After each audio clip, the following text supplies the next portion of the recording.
The phrase, once bitten, twice shy, means that if you have a bad or painful experience once, you will be more cautious or afraid to go through the same situation again.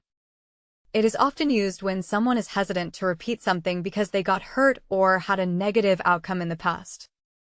Once bitten refers to having a bad experience. Twice shy means being more careful or hesitant in the future.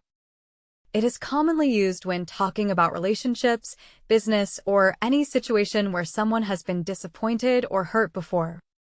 Here are some example sentences. After getting scammed online, he never buys anything from unknown websites. Once bitten, twice shy.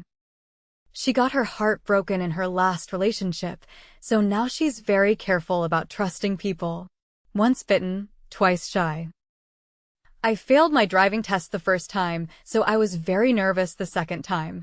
Once bitten, twice shy. This phrase is useful when explaining why someone is being extra careful or hesitant due to a past mistake or bad experience. It's a great way to describe learning from past experiences and avoiding the same mistakes in the future.